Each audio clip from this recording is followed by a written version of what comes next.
Jadi makanya sampean jangan putus asa. Makanya keliru sekali kalau kita bilang diampuni Allah nunggu istighfar. Enggak. Tentu istighfar penting, kita sepakat. Istighfar itu penting, kita sepakat. Tapi itu tidak satu cara-caranya Allah untuk orang bisa diampuni. Nabi misalnya ngendikan ana wa kafilul yatim kahateni fil jannah. Coba. Orang sering istighfar sama kafilul yatim, kira-kira surganya cepat mana? Cepat kafilul yatim meskipun enggak istighfar. Kalau istighfar terus tapi medit ra karuan. Tak jamin pun rokok alamatnya medit jelas nih rokok aku roh. Terus jelas. Al-bakhil itu koribun minan nar, jelas alamatnya deket-deket situ lah, paham ya? Wes jelas as-sakhi koribun minallah, koribun minan nas, baidun minan nar. Nah al-bakhil apa? Baidun minallah, baidun minal jannah, koribun minan nar. Jadi yang medit itu ya deket-deket situ alamatnya sudah jelas deket-deket neraka. Ana wa kafilul yatim kahateni fil. Berapa? Apa semua yang dimaafkan Allah Nabi nyebut syaratnya istighfar? Kebanyakan malah enggak. Orang alim misalnya. Makanya orang alim kalau jarang istighfar kamu enggak usah iri. Orang alim tuh mulang tok, itu langit bumi mintakan ampun. Wa innal alima lastaghfiru lahu man fis samawati wa man fil ard hatta khitan fil bahr. Orang alim itu otomatis dimintakan maaf oleh langit dan bumi sampai iwak ning laut. Mulane jendur aku sebab jarang istighfar. Aku sing istighfar iki akeh sembrono. Langit bumi no. Mulane kula nu jarang istighfar bukan karena saya sombong, memanfaatkan istighfar mereka, no? Dan saya yakin itu lebih mandi timbang istighfar saya. Koman fis samawati nglebokno Jibril, Mikail, orang-orang keren, no? Makhluk-makhluk no? Keren. Saya baru cari hadis yang wa innal muta'allim sing ijek belajar, tapi belum ketemu. Nanti kalau ketemu tak kasih tahu apa? Karena hadisnya yang saya baca masih wa innal alim apa? Orang alim, jadi agak ketat. Nah, nanti kalau sudah ketemu wa innal muta'allima. Wah, nanti dicari.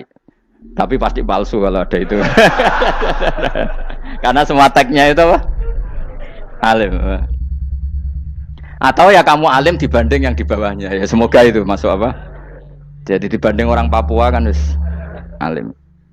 Saya ulang lagi, ya, ini penting sekali. Jadi latihlah jangan punya gerakan takfiri orang lain dianggap kafir, orang lain dianggap kafir karena Allah tidak pernah mengusir hambanya. Meskipun apapun salah dia, kata Allah tetap faminhum. Apa? Faminhum. Hum itu rujuknya ke yang depan. Jadi termasuk orang-orang yang saya pilih adalah faminhum zalimul li nafsi. Tetap dia di arena itu. Nisbatnya Islam ya tetap di area Islam itu. Meskipun yang ya kayak warga Indonesia coba. Warga Indonesia itu siapa yang terlahir di Indonesia dan ber-KTP kartu keluarga Indonesia sudah. Nanti tentu yang bajingan tetap bajingan, yang koruptor tetap koruptor. Tapi menjadi warga Indonesia terus keluar dari warga Indonesia, tetap warga Indonesia. Kira-kira seperti itulah analoginya. Tetap istofaina, tapi tetap berstatus faminhum dalim. Tapi rujuknya kan tetap faminhum ikut setengah sangking alladzina tofaina. Mulane ngaji sing tenanan. Kowe ora usah anut khawarit. Khawarit itu opo ngamukan. Sidik-sidik wong liya salah itu apa-apaan. Loh saya juga mangkel be wong dolim. Semua orang soleh mangkel be wong dolim. Tapi ya dihukum saja. Misalnya dalam Islam ada kisos, ada had, ada hadul qadzaf, hadus sariko. Ya hukuman ya hukuman saja. Tapi hukuman itu tidak bisa menghilangkan status. Ya sama seperti manusia tetap manusia. Meskipun apapun dia ya manusia. Ya tadi misalnya manusia itu siapa? Ya manusia itu ya manusia. Terus kamu bikin orang yang standar ideal manusia adalah yang berperilaku baik, yang enggak pernah salah. Kemudian kalau Zaid itu maling berarti tidak manusia. Terus barangnya apa? Ketek. Tidak bisa, makanya kembali lagi dinul aja. Kamu bikin definisi manusia itu tidak usah seangkuh itu. Manusia seperti ini manusia ya sudah, maling ya manusia, orang soleh ya manusia, orang sedengan ya manusia. Lelaki itu apa? Yang punya alat kelamin penis itu lelaki, titik sudah. Sehingga nanti warisannya ya dia lelaki. Sholatnya dia bergaya. Kamu tidak usah bilang gini, lelaki adalah yang cakap memimpin, yang maco, yang kuat. Jika kalau tidak seperti itu namanya perempuan. Terus kamu membolehkan yang seperti ini jadi makmumnya perempuan, imamnya perempuan sing maco. Kacau enggak kalau agama nuruti logika-logika itu? Enggak, jawab aja. Kacau. Lalu lucunya sekarang banyak kecerdasan yang mengarah ke sana. Makanya agama ini jadi kacau karena sudah ada dinul ajais. Agama ini agama ummi. Ya agama ini agama ummi. Kata Allah huwallazi ba'atsa fil ummiyin. Ummiyin itu lugu itu polos. Jadi kalau orang polos misalnya gini. Ini apa? Kira-kira kalau jawab orang polos ini. Jam. Bagus kan jawab jam. Jam untuk apa? Penunjuk waktu ya sudah seperti itu. Tapi kalau orang engkek Ini itu apa jam? Itu barang murahan. Bulat kan oleh jawab wis. Ono numpak mobil carry itu apa? Itu black melaku. Yang mobil itu Alphard. Jadi kacau. Enggak boleh agama dibawa ke sana. Apa?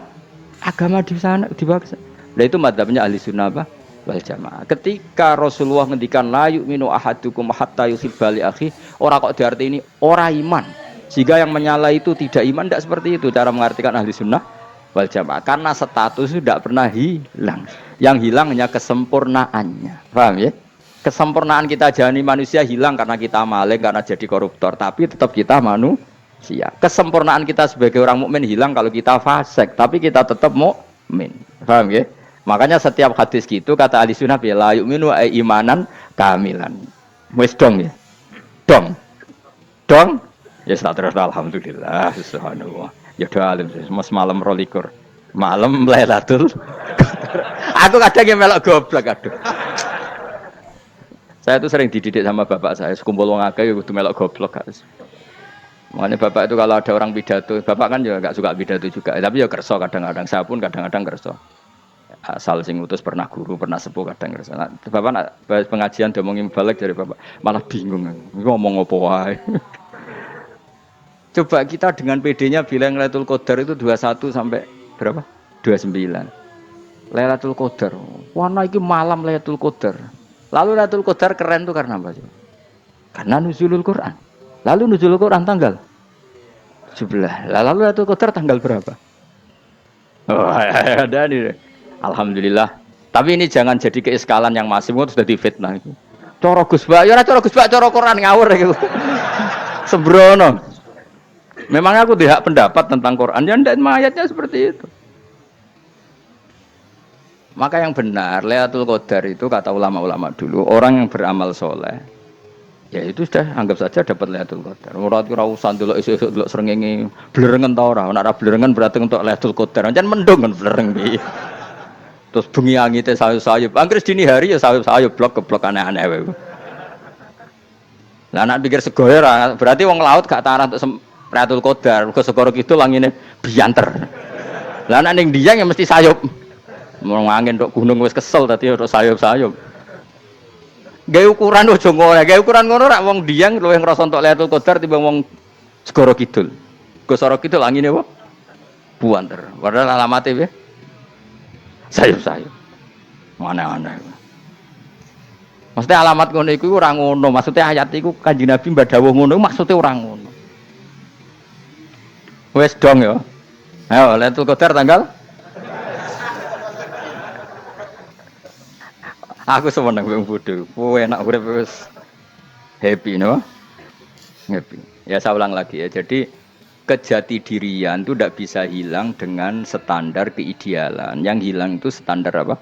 Keidealan. Misalnya kita maling ya eman lah sebagai orang mukmin kok maling. Warga Indonesia kok kriminal tuh eman, tapi dia tetap orang Indonesia. Orang Islam tetap Islam meskipun dia fasik. Begitu Allah ngendikan faminhum zalimul linafsi. Sebagian dari orang yang saya pilih dia adalah orang dolim. Ya dolim saja. Kamu jangan kamu katakan kafir ya dolim saja. Dolim kira-kira maknanya kurang ajar, kacau, kriminal. Tapi kan tetap dia orang Indonesia. Paham ya? Ya tetap dia orang Islam. Tapi Islam yang dolim. Ya seperti saya sering cerita. Saya pernah ketemu orang alim melaku di Tuban. Iku pilih tanggamu. Wong Islam kok doku. Wong Islam kok doku umat Islam kok do mabuk.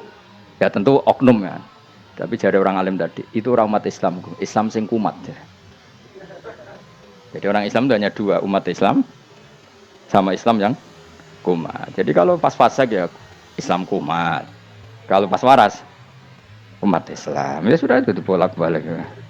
Ya, jadi umat Islam. Jadi kalau di Jogja atau di Jakarta ada orang mabuk, itu berarti Islam sang kumat. Kalau pas ngaji umat Islam. Tapi kadang orang yang sama ya kadang umat Islam, kadang Islam yang kumat. Ya sudah seperti itu. Dan nanti pas diambil Allah ya tetap statusnya dua tadi. Umat Islam dan Islam yang kumat.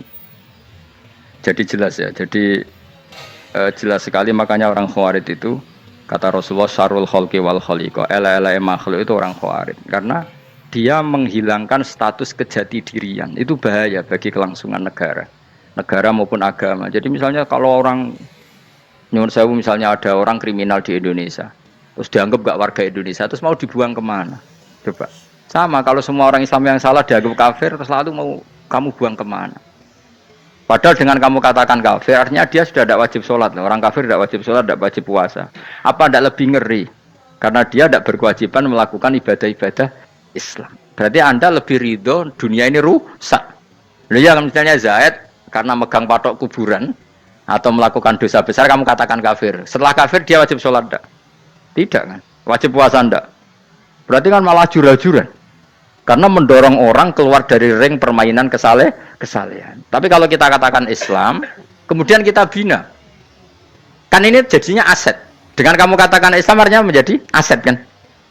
Bandingkan kalau kamu katakan keluar. Paham ya? Makanya Nabi ngendikan umatku itu apa? Khawarij. Karena ini bahaya. Bahaya. Negara juga gitu. Andai kan kita berpikir ekstrim, yang melanggar negara tidak warga Indonesia. Yang demo tidak warga Indonesia. Sing beda pendapat dengan pemerintah enggak warga Indonesia, negara ini habis. Kehilangan 50% warga Indonesia. Ya biasa saja, yang salah ya salah, tapi tetap warga Indonesia. Kalau secara aturan hukum harus dihukum ya dihukum. Asal objektif, asal adil. Kayak misalnya santri saya, yang santrinya Gus Bak itu siapa? Ya pokoknya sing ngaji.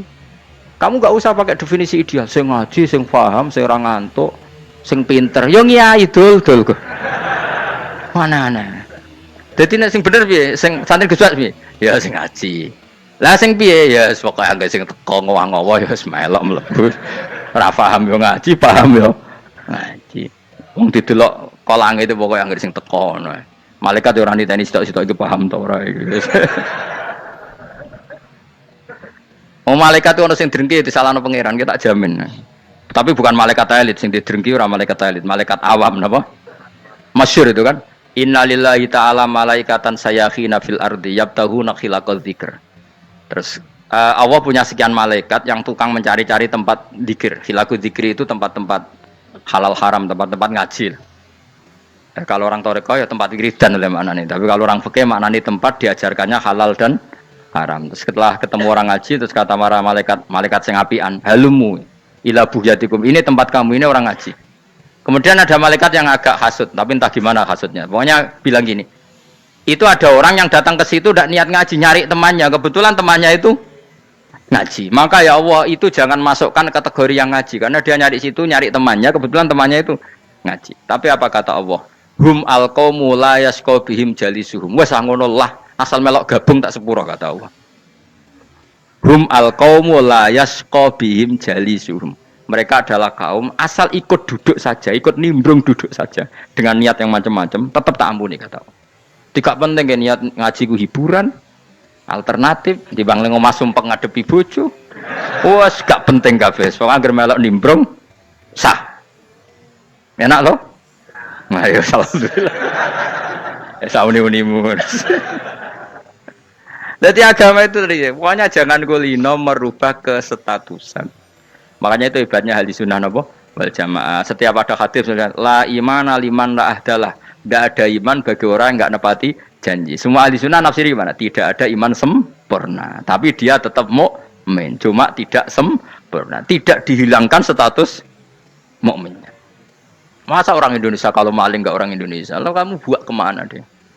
Ya tetap dia orang Indonesia, meskipun tidak ideal sebagai warga Indonesia, tapi tetap orang Indonesia. Jelas ya. Nanti summa awrasnal kitabal ladzina istofaina min ibadina. Terus orang yang istofaina itu berstatus faminhum zalimul linafsi. Tapi tetap istofaina, tetap orang-orang apa? Pilihan. Karena kita alhamdulillah apapun fase kita dipilih Allah menjadi orang Islam. Alhamdulillah alladzi hadana li hadza ma kunna linahtadiya laula an hadana Allah. Dan kita alhamdulillah dengan segala kekurangan kita tetap dipilih Allah menjadi muslim. Para terima muslim pembawa jalalan, enggak keren dah guys. Jos kenapa? Jos. Muslim pecinta Lailatul Qadar. Meskipun salah tanggal lah. Ayo gumun be wong. Gak tau mikir ono to kan. Iya, soalnya aku lah ya yakin Lailatul Qadar tanggal selikur. Karena suara mayoritas suara Tuhan. Kula ya melok goblok Kang. Kula nangger malam selikur ya wiridanku tak tambah. Meskipun aku ya rada eskal tapi Gusti niku suarane tiyang kathah nggih derek mawon. Oh, inna anzalnahu fi lailatul qadar. Quran itu tak turunkan pada malam. Jadi normalnya Lailatul Qadar itu berbarengan dengan malam. Tapi ya serasa mbok imani biasa wae, mari fitnah ngene wah. Nah biasa. Yang jelas Lailatul Qadar itu bisa kapan saja. Nah ulama dulu bilang ya bisa kapan saja. Cuma kata ulama-ulama bisa saja diturunkan di tanggal itu. Ya bisa itu karena memang nuzulul Quran itu kan tidak semuanya di tanggal 17 sebetulnya. Jadi di mana-mana itu ada simbol-simbol yang dipakai. Istilahnya tanggal 17 itu simbol memang kebetulan ada yang tanggal 17. Tapi kita tahu kan yang turun di Haji Wada juga banyak. Coba Haji Wada tanggal berapa? 9 Arafah. Bulan apa? Dzulhijjah. Dan banyak ayat turun Isra Mi'raj misalnya. Ayat Isra Mi'raj turun bulan apa? Rejab kan? Ibu yang ngaji dora khatam kecangkeman. Jadi Quran itu tidak hanya turun di Ramadan. Ya biasa saja. Makanya kayak saya itu kan biasa ngaji Quran. Ya setiap saat anggap Lailatul Qadar. Cuma kita ya ikut umumnya orang Lailatul Qadar itu tanggal 21, 23. Aku lah senang malaikat sing bagian panitia itu ben jelas fokus di tanggal itu. Tapi kamu jangan pernah berpikir menafikan hari-hari lain bagi ulama tertentu, bagi wali-wali tertentu. Mereka ngalami Lailatul Qadar kulalailah. Banyak wali yang bilang saya ngalami Lailatul Qadar kulalailah, maksudnya karena kulalailah zaman Nabi itu pernah dituruni Quran dan semua itu artinya Lailatul Qadar. Tapi tentu ada simbol. Kayak kemerdekaan Indonesia itu dimulai tanggal berapa? 17 Agustus. Sebetulnya ya enggak. Ketika Jepang kalah itu ya sudah merdeka.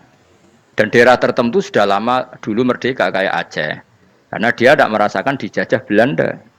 Daerah tertentu ada setelah diproklamasikan tetap berjibaku dengan penjajah. Banyak enggak ketika diumumkan kemerdekaan masih yang berjibaku ngelawan penjajah? Banyak. Tapi kita butuh simbol. Jadilah kita ngambil 17 Agustus. Ngono kok ra iso. Jadi tanggal itu ada tanggal hakiki, tanggal simbol. Meskipun yang hakiki ya simbol ya hakiki. Dong ya. Alhamdulillah. Ayo kok do pinter aku yo. Maksudnya ben kulino mikir, ben urip itu gak glonyar-glonyor ora jelas. Wah, halus, makanya goblokku barokah menang ngedel gue. Karena saya itu kenapa kok tahu goblok barokah itu gini ya. Satu supaya saya tidak takabur ya. Saya akan kecelok wong alim bir takabur. Dua jen wong goblok ya ono pinter ya, Mas. Kayak wong iku lho, kayak wong naik apa jenenge? Naik jambian lho, 17 Agustus apa? Apa? Tarungane apa? Panjat Pinang. Itu kan nilainya hanya berapa yang di atas kira? Kalau di sini berapa nilainya? Ini kalau diuangkan. 1 juta ada. 1 juta. Bagi penonton tuh kan gini. Cek goblok ya demi duit 1 juta gelepotan kayak gitu kan gini. Wong barang angel kok dilakoni. Goblok banget kan gitu jare sing ra melok. Tapi ya delok aku seneng. Tapi kon melok ora gelem. Lah duit 1 juta ya tak rewangi gitu. Orang goblok ya gitu. Dadi wong alim ku angel. Wis ngerti nak angel, maka ora usah melok barang angel kan gitu. Berarti pinter gak wong goblok ku? Tak warai ya. Dadi wong alim iku angel. Maka saya menghindari barang angel. Menghindari barang angel itu satu kepintaran. Berarti orang bodoh adalah pintar. Tawarai. Jelas ya? Jelas ya? Alhamdulillah. Makanya kula nu kadang kok pinter kowe, Mbak aku. Karena kamu tahu ngalim iku angel. Menghindari barang sukar itu pintar. Berarti wong bodoh iku pintar. Tapi pintar dalam kebodohan. Makanya harus respect. Mbak wong bodoh iku kudu napa? Respect. Dia tahu ngapal Quran angel, ngapal hadis angel, maca jalalan angel. Suatu yang angel harus dihindari. Menghindari barang angel adalah kepintaran. Wes ngono ae. Dadi kadang-kadang lagi Gus Bab aku pinter. Kok iso? Dia tahu barang sulit kok dikejar. Itu kan satu kebodohan. Wes uni-unimu ngono dadi. Ben kowe syukur dadi bodoh yang syukur karena ternyata punya sisi kepintaran juga. Dalam kebodohan kita ada sisi apa? Kepintaran. Mun kula terusno. Allah itu siapa? Alladzi ahallana darul muqamati min fadlih. Alladzi rupane dat ahalla kang manggono sapa ladina ing kita darul muqamati ing omah kang dadi gunian. Aili qamati rumah sing dadi hunian min fadli krana mu anugrahe Allah. Nggih kula nyontokno bolak-balik nggih. Semua ini kita di surga nanti berstatus lamanya-lama itu semua karena fadlnya Allah. Karena amal kita tidak cukup. Makanya Rasulullah pernah ditanya, "Ya Rasulullah, betul orang surga masuk surga karena amalnya tidak karena fadlnya Allah?" Saya berkali-kali cerita dalam kitab-kitab tasawuf diterangkan ada seseorang yang enggak pernah maksiat, hidupnya taat. Kemudian ditanya sama Allah, "Kamu masuk surga karena apa?" "Saya karena enggak pernah maksiat, taat terus." Kata Allah, "Ya sudah, kamu di sini aja 80 tahun." Ya kamu gak apa-apa di surga sini berapa 80 tahun. Si Abid tadi ahli ibadah tadi protes, katanya surga itu selamanya lama. Iya kata kamu kan karena amal kamu di dunia kan hanya 80 tahun, umur kamu kan hanya 80 tahun, ya berarti surga kamu 80 tahun dong, karena kamu menganggap surga karena amal kamu. Fair kan? Amal 80 tahun surganya. Tapi kata jenengan surga itu selamanya lama, sing selamanya lama itu fadolku itu gak ada habisnya. Kalau amal kamu ada habisnya. Terus kata orang tadi, "Ngimpun Gusti kula mbuska fadhole jalan." Gak, aku kecewa jare. Jadi orang itu harus pakai logika. Makanya agama ini ojo nuruti cerdas sing enggak punya sanad. Lalu gunanya amal apa kalau kita masuk surga mergo fadhole pangeran? Bocah kok geblek gendeng campur gak di sanad.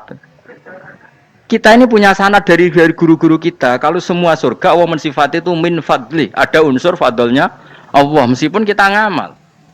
Karena tadi, kalau karena amal kita hanya sak soleh-solehmu 80 tahun. Iku enak soleh terus. ABG puber pacaran, tua dadi mubalek, ya ora. Ayo ngaku ae. Tuane delok duang-dutan, gede-gede sunah Rasul. Coba kewapir suwi bareng Islam anyaran sudah dadi mubalek. Banyak. Artinya enggak 80 tahun total kita jadi orang apa? Soleh. Mustafa ditung soleh ya lagi gayane saiki khusuk. Bisa numpak trail gaul. Untung rengono Harley dhisik. Nah, kalau karena amal kita berarti kita di surga hanya 80 tahun. Terus kata Allah, "Lah tapi kata jenengan surga selamanya lama. Yang selamanya lama itu fadl saya. Anugerah saya itu tanpa batas."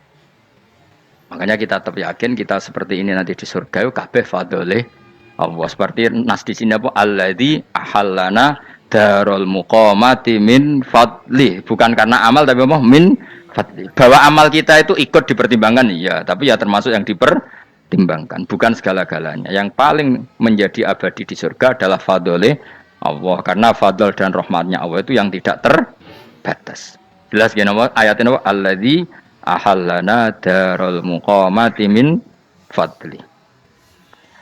Laya masuna orang kepona ing kita via ing dalam jannah apa nasobun apa kangelan eta abun desi kangelan walaya masuna lan orang menyentuh na ing kita via fil jannah apa luhubun apa kerepotan. Iya untuk kesep kepayaan minata api saking repot. Li ada mitaklifi krana ora anane mukallaf via ing dalam jannah. Ning swarga supaya enak ora perlu traweh, ora perlu macem-macem. Semen kelon ambek widadari sing nganggur-nganggur semen kelone. Nak sing saleh-saleh papan atas sowan pangeran wis sesuai kelas masing-masing napa? Sesuai apa? Kelas masing-masing. Nah sing kuapok melarat menawa numpak ampat ngalor gitu tuwabrakno bariku njaluk meneh tuwabrakno meneh. Saking dendame ning donya ora alpat ra iso numpak. Dadi numpak kan ya cemplungno jurang wae ya. Bariku njaluk apa? Anyar meneh. Bojo ngono sing wayu buak gentine. Saking dendame di bojo elek ning donya. Serapopo gak masalah ini swarga aman apa? Wa dzikrusani uta nyebut sing kedua atabi'i kang anut lil awali maring sing awal di tasri karo nyeplosno binafsi lan nafekno lugu. Maksudnya nasab manane repot, lugu yo manane repot kok diatafno berarti bener-bener ning akhirat iku yo ora ono repot, ora ono kangelan. Waladina uta wong akeh kafaru kang kafir sapa ladina, iku lagim tetep kedhe ladina naru jahannam mauten neraka jahannam. Orang-orang kafir itu pasti masuk neraka. La yuktu. Maksudnya kafir dengan definisi yang mati alal kufri. Kalau masih di dunia kamu tidak bisa menvonis si A si B pasti kafir karena finalnya adalah di husnul khotimah atau su'ul khotimah. Maka status sekarang. Kita dikatakan mukmin ya sekarang, yang sedang kafir ya sedang kafir. Bisa saja yang sedang fasik nanti mati soleh, yang sedang soleh nanti mati fasik. Makanya kita enggak berhenti doa apa ya muqallibal qulub tsabbit qalbi ala dinik, karena kita tidak pernah tahu. Makanya status kafir ya wamatu wahum kufar. Sebagian ayat apa wamatu wahum kufar, status yang permanen adalah dalam keadaan mati, dia dalam keadaan kafir. Tapi kalau masih di dunia gini nggak jelas. Makanya saya suwun ya, kalau kita harus toleransi sebagai warga Indonesia, kalau kamu orang alim, toleransi atas nama agama, karena yang sedang kafir pun tidak jaminan selalu kafir. Jadi kita tidak perlu musuhan, karena memang semuanya tidak mesti. Ya itu kalau atas nama nopo agama. Kalau atas nama negara ya memang kita berkawan atas nama sama-sama bangsa nopo Indonesia. Kalau atas nama agama ya memang nggak mesti juga. Bisa saja mereka husnul khotimah. Kita tidak pernah tahu. Makanya Allah terbilang waqulu linnas siapa husna, dengan siapapun yang baik. Lah soal nak diperangi kita perang ra kudu wong kafir. Lah kowe dibaca wong Islam ya males. Lah ke meneng ae disembelih. Wah. Ya soal itu kan bab sial, bab mempertahankan apa di diri. Itu udah harus dengan orang apa? Kafir. Misalnya ada penjahat mau membunuh istri kamu tentu dibolehkan Islam melawan. Paham ya? Makanya di kitab-kitab fikih diterangkan ada bab di mana harbi itu kafir yang melawan kita itu boleh kita lawan. Tapi kata sarah itu tidak harus kafir. Dalam konteks apa? Kita mau digarong orang atau istri kamu mau diperkosa orang ya kamu wajib melakukan perlawanan. Itu tidak adifa anil dzali apa adifa anin nafsi. Makanya Nabi mengatakan mangkutila duna mali bahwa syahid. Jadi itu kan disiplin fikih. Makanya ngaji ya. Makanya tatus soleh juga gitu. Orang soleh yang sedang soleh nggak boleh kumal luhur, bisa saja suul khotimah. Kita punya cerita banyak. Misalnya Khalid bin Walid, Wahsy itu kayak apa Nabi bencinya sama Wahsy karena pembunuh Sayyid Hamzah. Tapi dia mati husnul khotimah. Sa'labah yang punya gelar merpatinya masjid karena selalu itikaf malah suul khotimah. Kita tidak pernah tahu. Dan tidak pernah tahu itu bagus. Karena menjadi mawas diri, menjadi tawadhu. Tawadhu itu ekspresinya macam-macam. Boleh ada ya ulama yang ini cerita aja ya. Ada ulama yang mau dicucuk. Alasannya didik santri atau masyarakat biar hormat sama orang alim itu ya benar. Ada ulama yang nggak kerso dicucuk. Alasannya saya sendiri untuk melawan ujub saya, keangkuhan saya, kesombongan saya. Ini namanya istihad. Boleh bebas orang boleh. Kenapa? Istihad. Abdul bin Mas'ud itu nggak senang punya santri derekno dia. Karena kata beliau dilatan ditabe wa fitnatan lil mabuk. Yang derekno itu hina, dia khawatir kumo luhur apa? Kiai kalau kelamaan di derekno itu kan kumo luhur. Kadang gawa rokok era gelem, ono sing gawakno. Bahkan nyumet era gelem ono sing nyumet. Padahal kok film geng Cina ae. Geng Cina kan padha kan. Kadang kene bangga wong kok geng Cina kok apa. Tapi banyak juga ulama yang mau biar gue iling-ilingan di enggak apa-apa, semua itu istihad. Napa semua itu enggak apa-apa kita. Makanya saya itu ya kadang salaman, kadang enggak. Karena istihad kita banyak. Uwais Al-Qarni itu nggak mau salaman, bukan karena dia menolak salaman, dia takut kalau ada tradisi begitu orang dicucup-cucup terus sombong, itu juga bahaya bagi yang dicucup. Tapi ya salaman tetap sunat, kita tetap yakin salaman itu sunat karena mendidik anak atau masyarakat hormat sama orang alim. Tapi kalau itu terlalu masif, nanti orang yang abal-abal menjadi keangkuhan. Delok wong sakmenake nyucup aku kabeh, keren gak? Keren apa nih soalnya jenengan ditakdir pun rokok aneh-aneh wae. Enggak ada yang keren di dunia. Yang keren adalah makanya Salman Al Farisi ketika dia sukses menaklukkan Persia itu mau syukuran. Kata Salman Al Farisi, "Enggak, Jong. Kalau saya nanti masuk surga, saya mau syukuran, tak undang namanya." Saya juga punya rencana syukuran di surga. Nanti tak undang sama. Dan enak kan enggak usah biaya undang, pesta besar-besaran. Enak seneng dugem-dugem ning kono ora ono maksiat. Sekono gawa babonmu, widadarimu gawa. Piro kan widadari piro? 70. Piro, Mas? Ki rencana piro, Mas? Piro? Rukun 70, Mas.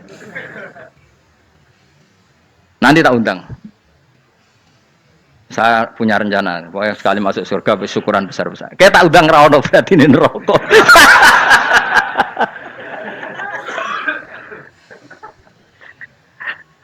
Tapi nek ngundang aku ra ono beda kelas sembrono gitu. Dataku ora ono ning kelas wargamu ora ono. Kata Salman Al Farisi gini, kamu ndak usah muji saya kan dia dipanggil ya Karim, kamu orang terhormat. Kata Salman Al Farisi, in dakhaltul jannah fa ana karim wa in dakhaltun nar fa ana laim.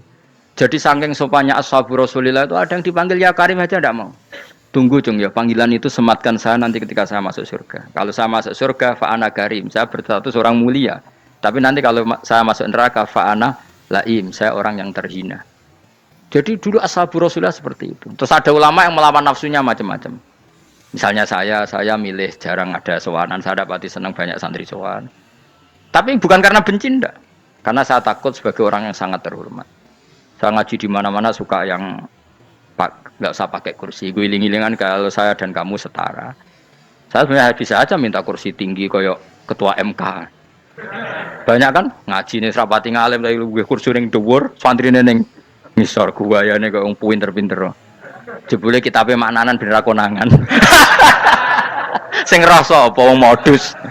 Ya tapi tidak suudzon ya, tapi ya ono tenan paham. Tapi kalau saya cara berpikir sederhana, kita kan sama-sama umatur Rasulullah, ya sudahlah hadin sawa. Lu andai kan kamu sanggup maca kitab ya gentenan ra masalah. Kadang ge maca aku ngrungokno, kadang aku maca enggak apa-apa. Nek ana sing wani. Tapi sekali salah tak lorot. Jadi dulu sahabat itu biasa. Ada yang cara ekspresi tawadhu kayak Wais Al-Qarni enggak mau salaman karena takut dicucuk. Ada yang suka salaman karena mendidik. Banyak cara mereka melawan nafsunya sendiri. Melawan apa? Nafsunya.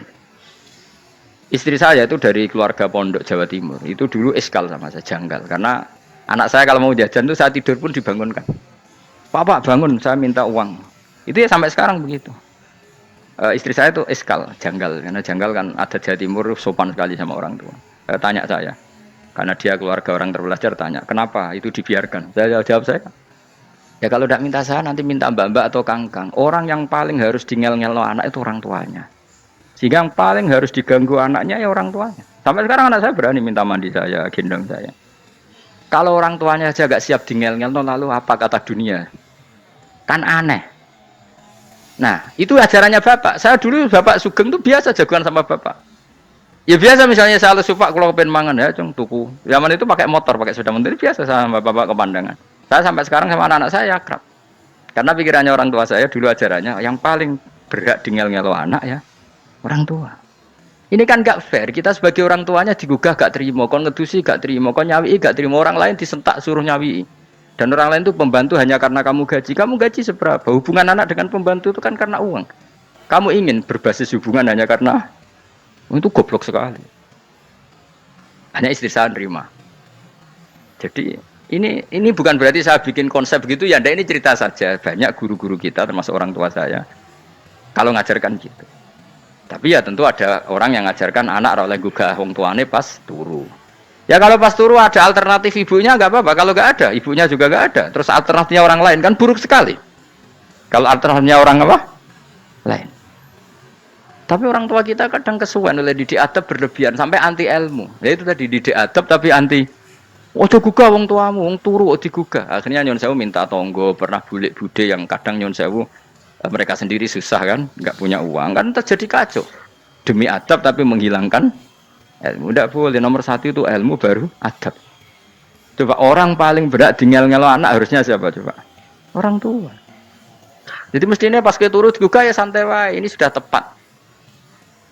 Nah kecuali ngelama, artinya ngelama itu sudah jajan minta lagi lah itu kan ada ukurannya, tentu ada apa ukurannya. Tapi kalau fi awali marroh jajan hari pertama di hari itu memang jajan pertama kan nggak dolim, kecuali minta yang ketiga keempat lah itu baru mungkin salah. Akhirnya istri saya menerima konsep ala saya ya, sekarang ya menerima sampai sekarang saya biasa misalnya habis ngajar dari Sarang atau ngajar dari Kudus baru datang anak saya rewel minta jalan-jalan ya saya turutin. Karena menurut saya yang paling harus kangelan demi anak adalah orang tuanya, bukan orang lain. Padahal saya punya santri loh. Kalau mau keren-kerenan saya punya semuanya. Tapi itu kan gak hukumnya Allah. Keren itu kan hukumnya manusia. Dia santri terus dia ini berhak ngongkon. Ini kan hukumnya manusia. Hukumnya Allah ya gak ada. Hukumnya Allah ya wong tua, be anak-anak be wong tua. Hukum liane gaweane manusia. Yang penting ku anfusakum wa ahlikum. Nah, ora ono santri kaum barang ora ono. Gaya-gaya nane mubalek ini umat saya terus dihitungi. Ku apa-apaanan. Enggak ada dalam Quran, yang ada ya ku anfusakum wa ahlikum nar. Jadi yang penting hubungan orang tua anak.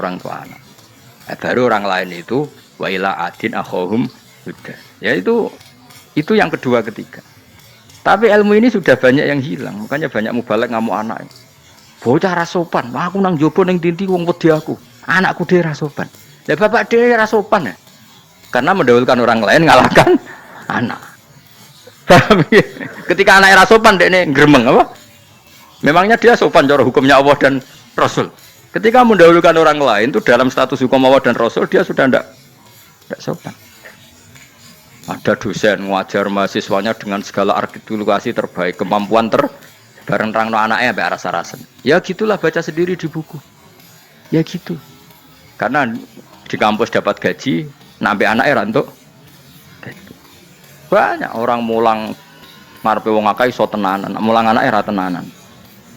Mergo nak mulang wong akeh diapresiasi, nak mulang anaknya kadang tinggal dolanan kadang. Itu tidak benar, tidak seperti itu Islam mengajarkan. Islam mengajarkan nomor satu ku anfusakum wa ahlikum, jaga diri kamu dan keluarga kamu.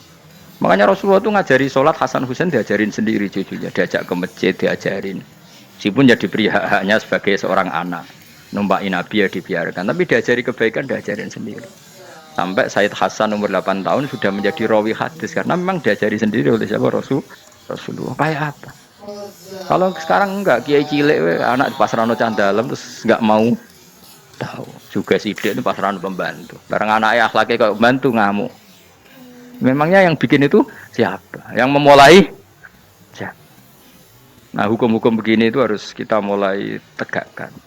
Ya kayak dipanggil ya Karim. Kita termuliakan tuh sampai berapa? Banyak kan dulu orang mobil aja dibukakan, dia boleh kecekel KPK. Pas mulia, masya Allah, buka mobil ya ora tahu. Ngerti-ngerti cekel kabeh. Kayak sama. Ning dunya disusul-susul sebelum rokok kan rugi, bener. Makanya saya ngikuti mazhab Salman Al-Farisi. Saya sudah niat syukuran besar-besaran tak jamin. Tak undang sampean. Tapi daripada sampean konangan enggak di situ mendingan ndak ya. Karena kalau ada undangan nanti kelihatan siapa yang di dalam dan siapa yang di luar. Enggak usah ya. Enggak usah. Karena nanti takutnya nggak ada di situ, malah mari ngenes kula. Kecuali nggak ada di situ, malaikatnya nggak ada Gus di kelas jenengan, tapi mungkin di bawah ada. Alhamdulillah kalau gitu mau beda napa? Kelas. Tapi nak sing sitok ning swarga sitok neraka, innalillahi wa inna ilaihi raji'un. Tapi semoga malaikatnya hanya jawab gitu. Nggak ada Gus, kalau di kelas ini nggak ada. Mungkin di bawahnya ada. Tapi nanti pengurusnya nggak mau, pengurus swarga itu. Nggak bisa ini kalau beda kelas. Harus pakai visa. Karena lintas apa? Negara. Ya jelas ya. Jadi kata Salman Al-Farisi gimana? Jangan panggil saya ya Karim sekarang. Kalau nanti saya masuk surga, fa'ana Karim. Wa in dakhaltun nar fa'ana Laim. Laim itu terhina. Nah kalau semua orang berpikir begitu kan semuanya tawadhu, semuanya tidak kumoluhur. Ya karena ya dunia ini nggak pernah jelas. Makanya Nabi saja berdoa apa ya muqallibal qulub tsabbit qalbi ala dinik. Dat yang membolak-balikkan hati. Karena kayak apa kita mencintai Indonesia, mencintai masyarakat Indonesia. Tapi kayak apa kalau kamu sudah datang ke Singapura, rawang Singapura dinamis terus gerutu. Orang Indonesia itu pemalas, tidak kayak orang Singapura, dinamis maju. Tapi kalau urip di Singapura gak gelem. Tapi di Indonesia men gerutu, orang Indonesia tidak kayak orang Singapura. Cara aku nak ngomong ngono gak usah urip ning Indonesia, kok ono urip ning Budi. Singapura. Islam Indonesia gak mutu kak ada di Timur Tengah, jubahan semua gini-gini. Enggak ana wong goblok ra iso ngaji jubahan ya dekne ra trimo, goblok jubahan. Angel ngadepi wong lu angel. Lah terus kon piye? Ini biasa wae kok kula jenengan wis biasa. Suwe ngaji-ngaji wae turu-turu, suwe mangan-mangan wis biasa wae. Dinuna dinul ajais, agama kita, agamanya orang lugu. Penting hubungannya dengan Allah spesial bahwa kita yakin hidup kita namun bergantung kepada Allah Subhanahu wa taala dan kita selalu nyifati Allah nikmal maula wa ni'man nasir. Selagi Tuhannya Allah pasti kita ditolong. Apapun kondisi Indonesia, Tuhan kita tetap Allah, tetap ditolong. Kita pernah keluar dari penjajahan Belanda, tragedi PKI, ya apa saja problem kita pernah keluar karena Allah Tuhan kita nikmal maula wa ni'man nasir. Sudah, iktimatnya sama Allah, jangan pada yang lain. Yang lainnya itu hanya aturan bernegara saja. Kita butuh presiden, butuh macam-macam. Itu aturan bernegara. Tapi kesejahteraan kita tetap Allah ni'mal maula. Karena kalau Allah yang nggak berkenan, Jawa dihilangkan les lewat ekuifaksi selesai. Atau meteor satu jatuh selesai. Makanya Allah selalu mensifati dirinya, saya yang memegang langit bumi, saya yang mengatur langit bumi. Beberapa benda langit enggak jatuh ke bumi karena saya, kata Allah. Inna wa yumsikus samawati wal ardo antazula wala inzalata in amsakahuma min ahadim min ba'di. Kalau sistem alam langit itu hancur, semuanya tapi kita enggak. Kadang-kadang membayangkan dunia enggak hancur itu kalau kestabilan negara. Negara tok stabil, kalau alam enggak stabil mau apa? Semuanya enggak koruptor, semuanya adil. Tapi diguncang gempa tetap selesai. Diundang faksi tetap selesai. Makanya Allah selalu mengingatkan kita, aamintum manfis sama ayakhsifa bihumul ardo fa idza hiya tamur. Kenapa kamu merasa aman di bumi? Bumi ini setiap saat bisa likuifaksi, kata Allah. Karena bumi itu dzatis sodq, potensinya pecah. Tapi kalau kita ingat situ kan akhirnya bergantung sama Allah sambil bernegara secara benar, bertetangga secara benar. Susahnya apa sih hidup benar? Wong hidup benar itu nikmat. Kalau mboten nate urip susah. Ngerti masalah saya yang pangeran Gusti niki wae jenengan ya sudah selesai. Jadi nak tahlilan ojo ramai tok, dijiwai nikmal maula. Nikmat itu sebaik-baiknya, nikmat itu sebaik-baiknya. Artinya kita selagi punya Tuhan itu pasti nasib kita ya sebaik-baiknya. Ngomongin imal mola tapi mbek gerutu. Seramutu. Lengane ra dadi wali, perkarane ya apa. Jadi wiridane wae tapi ra dijiwai, enggak boleh seperti itu. Tapi lumayan, timbang ora wali ra wiridan, malah ra karu-karuan malah. La yuqda alaihim raden putusna sapa alaihim ing atase ahlun nar bil mauti lan mati fayamutu mongko iso dadi mati sapa ahlun nar fayastarihu. Mongko iso istirahat sapa ngakeh. Jadi ahlun nar ketika disiksa minta mati. Maksudnya mereka minta mati itu tidak merasakan sakit. Tapi nyatanya mereka sudah tidak bisa mati. Berarti disiksa terus terus wala yukhafaf lan ora den ringan napa anhum saking ahlun nar min adzabia saking siksa sinar torfata ini ning sak kedhape mri kadalika kaya mungkon-mungkon kabeh kama jasinahum tegese kaya oleh males ingsun wong akeh nadzi males ingsun kula kafurin ing saben-saben wong sing banget kafire banget ingkare ning Allah lan nikmat-nikmate Allah manane kafir bilya iklan ya yadzi wa nunil lan nun al maftuhah kados kita tidak yadzi tapi napa nadzi nggih kadalika nadzi kula kafur. Assalamualaikum warahmatullahi wabarakatuh.